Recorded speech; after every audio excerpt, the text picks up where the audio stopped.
I mean, surprised Lamar came back. What'd you think? Yeah, I feel the same way. What do you think about that, Nikki? Ghost?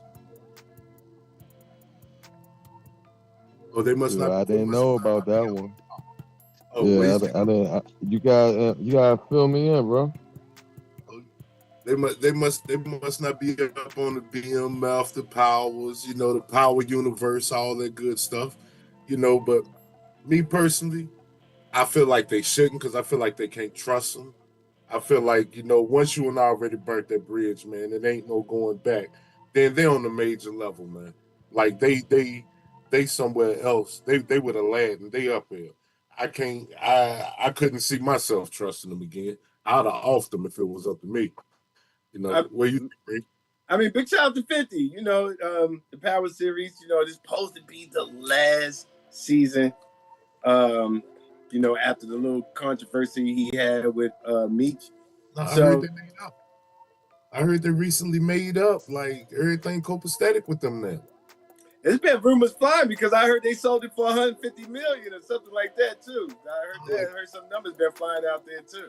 I literally read the joke like the day before, maybe 2 days before the show actually aired, that they had made up. Like, and honestly, like on some damn made up and Big Meech feeling some type of way. Oh man, You that's don't feel crazy. like you don't feel like that's part of the marketing, like I a do. little bit.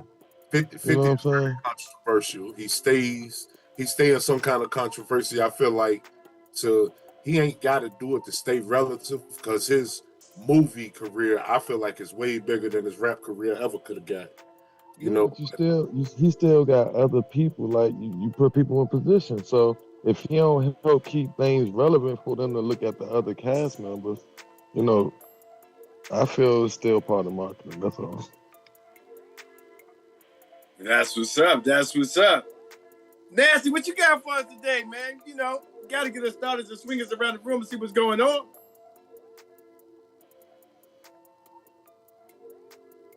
nasty chilling, man. It's the podcast. It's all us today, man.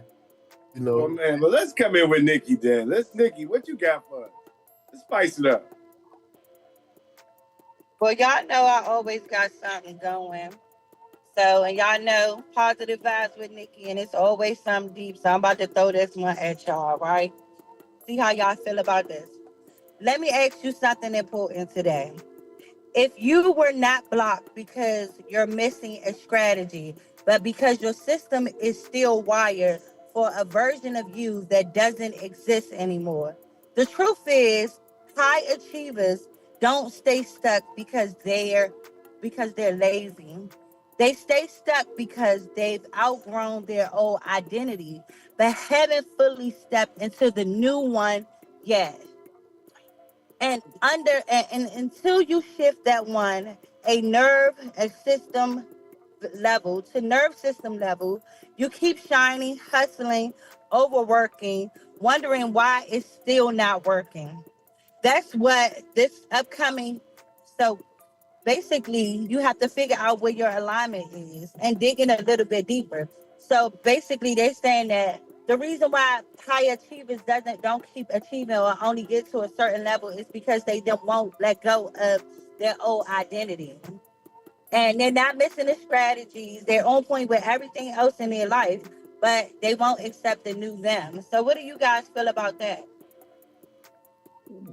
um, I feel like me and Nasty had a similar conversation about something like at the other day, like um, me per se. I used to be in the streets real heavy to the point now I don't want to be around hardly none of them because I'm paranoid of getting caught up in their cases. I'm paranoid of getting caught with a stray because somebody coming shooting at them, and things like that. So I try not to even be in that environment anymore. But like Nasty broke down to me, he like, that's not even you anymore. Like those type of people, they wouldn't even like the situations I wouldn't fall into because that's not me. So, I could understand that to that degree because it's like me going out and I'm in the club paranoid because I'm like, all right, one of these guys get ready trying to do something. Nah, they ain't me. Furthermore, they already know better, but they ain't me to the point where I ain't even been involved in that type of thing in so long that the people, if you got drama with my hood, they already know I ain't even out there in that mix right there. I rep my hood, but I'm not in that mix. So I don't know. I feel like that was very relatable to me. What do you think about that, Remo? I mean, you could be stagnant. I can see why a person would stay stuck to whatever situation they was used to, especially if it was working. Would you stop what's working? Like say if you was making money at a certain point in one way, would you stop that? And then, to try something new? You know what I'm saying?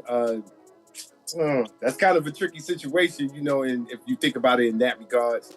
But I do think that you have to tend to grow up in the sense, and when you do grow up, you do change your ways and stuff like that. That's a way better way of saying it than what I did. Good job. What up, Ghost? What up, man? I relate to it a lot, man. I just had to outgrow my situation 4 years ago, leaving the area, so it's just a part of growing up and recognizing that you is in a different situation and, take it full throttle and move with it. Try not to be stagnant. But I relate to it a lot. I feel like. What she said kind of reminds me of something that I used to hear when I was younger, that girls mature faster than boys. And I feel like it might be right because I was a late bloomer.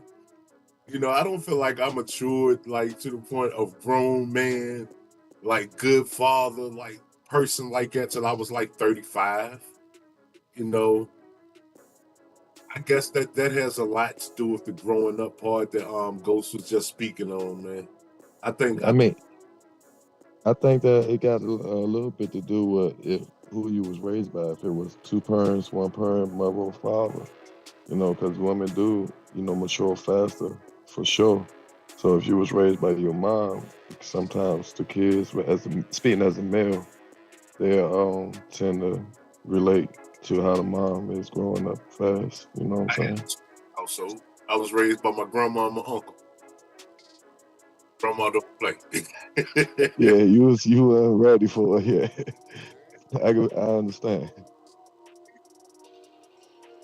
I mean, it's crazy just to think about that.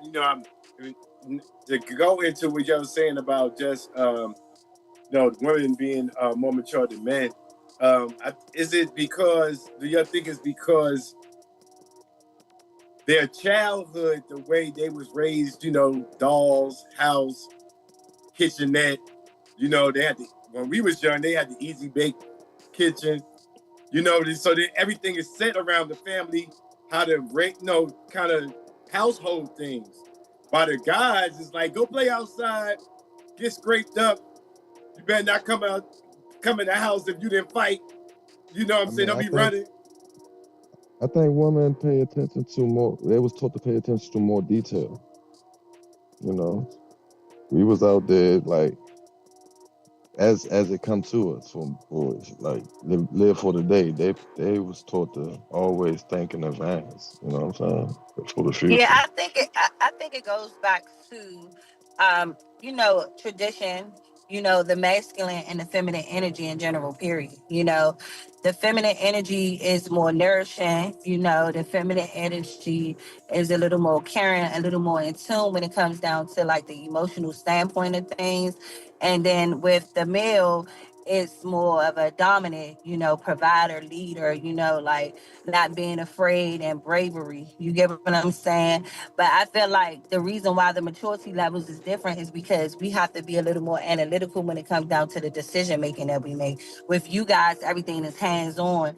And it's like kind of like straight off of impulsivity, like if you see something, you respond. Us, we're more observant, we more sit back and, go through all the different changes, you know what I'm saying? But it does reflect the household as well too. But I just think overall as people, it's an issue with us. No, keep going straight. It's an issue with us just not wanting to let go of our old selves because of we know, okay, all right, what we were, it was working. So to change, Right, it's a risk. right. That's a fact. Like it's hard to. I mean, do you supposed to change if it's working? That's I mean, sometimes I think, like, and I can speak from my experience. It depends on the situation because if who you were was working and may have been giving you financial gain, but could have been tearing you down spiritually or putting you in compromising situations, those can possibly be the odds as well too. You get what I'm But saying? but would that be considered working because something's not working? I mean, I thought working was like it's all good. Like everything coming together as the full circle, right? Right. That's what I'm thinking. Yeah, but I think it's majority of the time it's, how life can be. You can be good on one, but might not be good on another. But you may not want to change it because of the monetary gain that you're getting. A lot of times, for real, the real reality is when people look at success, they looking at the monetary gain that you're getting. So even though it may be stealing away from their character, it may be stealing away from their family time, situations, and circumstances, they still willing to stick with it and they still willing to stay with it because of the monetary satisfaction that it brings to them as well as their family and their lifestyle. That's crazy. I feel you, sis. I feel you. Now, just to lighten it up, y'all, because we is in the podcast, man. We is in the podcast, and I just want to come. I'm gonna come a little different, man. So I wanted to know because we got bike riders in here. We got, we watch the videos and stuff like that, right? Why do the bike riders not let go of the bike when they know they about to crash? Why do they not let go and jump off the bike? Somebody talk to me about that, man. Somebody tap in. Hey man, I guess the captain got to go down with the ship, man. I don't know. I don't understand that neither. But then again, if you on that bike and you let go, you messed up regardless. So you probably go be a little better sliding if you laying it down. I don't know. I ain't never rode a bike. I mean, because it looks crazy. I just seen on the YouTube, I was watching, and the dude was on the bike, and he been losing it. I know he's seen the car right there parked. It's parked. There's no way to avoid it. I'm screaming, let go, while the camera dude on the other bike is filming him.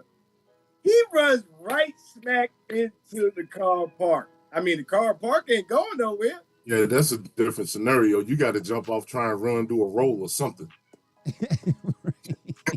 But you know what, though? Bro, he didn't even. First of all, when you caught up on that joint, bro, and you get in that position on that video I seen, bro. Sometimes you stuck like the throttle, everything. You stuck in the moment, bro. Like it's like you trying to, you know what I'm saying? Oh, so you seen it then? I've been seeing that joint. Yeah.